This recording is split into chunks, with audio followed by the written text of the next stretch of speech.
Good day. I'm Mark Lorenz N Padayhag, base claim to Black Sea, and here's my partner. And I am Rico Jones S, Nuñez, Black C. Second year. And now, I'm talking about the photographic rays. And first, I'm talking about is the reflection. Reflection is the bounding of deflection of light as it hits to a surface. So it means nag-reflect siya. Nag-bounce lang iyang light. And next is the absorption. Ang light is ga-absorb. And the meaning is light absorbed by different substance much as water as taken upon by a sponge. And next is transmission. Light can transmitted or pass through transparent and translucent substance. And next is the characteristic of light. And first is the intensity. Refers to the amount of light falling in a subject. And next is the color. It depends on the size of the wavelength in the visible spectrum. And next is the quality. Refers to the harshness or softness of light. And next is the direction. Direction is given with the difference of the camera substance axis, imaginary line drawn from the camera of the subject. And next is the ultraviolet light. Wavelength of 200 to 400 millimicrons is used to photograph fingerprints on and multicolored background documents that are altered chemically or overwritings and detected of secret writings. For example, the writings has a not cleared because of the altered writings. So it is useful that we use the ultraviolet light. And next is infrared. Wavelength of 700 to 800 millimicrons. It's used in taking photograph of obliterated writings, burnt or dirty documents, or blackout photography. And next is the X-ray. X-ray have the wavelength of 10 to 30 millimicrons, and there have two sources of photographic rays. The natural light came from the sun, and the artificial light came from the fluorescent or man-made. And here's my partner to explain more.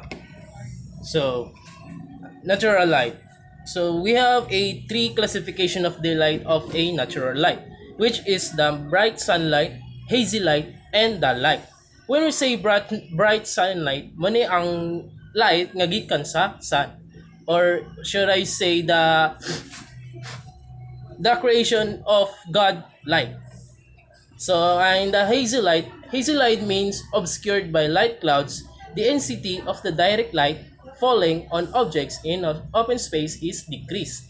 And also, the dull light is obscured by heavy clouds, atmospheric moisture, dust, and atmospheric moisture, dust, and serial haze, no direct sunlight touch objects in open space. And also, natural lights have a when you say natural light have a differentiate, which is the artificial light. When we say artificial light, this is a light from man-made, and there are six kinds of light in artificial light. The first one is the photographic lamp. When we say photographic lamp, it is also known as reflectorized light or spotlight. This type of light lamp use a reflection to focus the light on the subjects. The lifespan is 7 to 8 hours with a wavelength of 5 watts. And also there are flash bulbs. Flash bulbs are electrical lamps as they generate lights by the rapid combinations of metal and oxygen. When we say flash bulbs, this is a electrical lamps as general lights by the rapid combustion of metal in oxygen. And also the electronic flash. When we say electronic flash, this is a produces light by instantaneous electrical discharge between two electrodes in a gas filtered glass bulb. And also the fluorescent lamp. Fluorescent lamp are tube lamps wherein the walls are coated by materials capable of fluorescence. Both ends have a terminal and commonly mounted into a holder that serves as the reflection. We say fluorescent lamp is this is the lamp nga makita ginato bisag asa sa to ang balay. Muna ang also na ginagamit nato as a light of our house. Yes, fluorescent lamp batong lamp, fluorescent lamp. Common one. Yes, common one. And also the infrared lamp. Infrared lamp is a special type of artificial light that is capable of producing infrared radiation. This type of bulb is useful in photographing the object or subject as at dark places. Yes, infrared lamp, this is the light or the lamp is from in the dark room, dark chamber. This is maranay siya ang light nga ginagamit dito sa dark chamber. And also the ultraviolet lamp is a gas lamp burning dissipated vapor in oxygen or in nitric oxide, which is common to dark light. Yes, ultraviolet is a common in a dark light. And also there are two types of radiation. The first one is the continuous radiation and short radiation. When we say continuous radiation, this is the radiation is continuous. Such for example in the fluorescent bulb.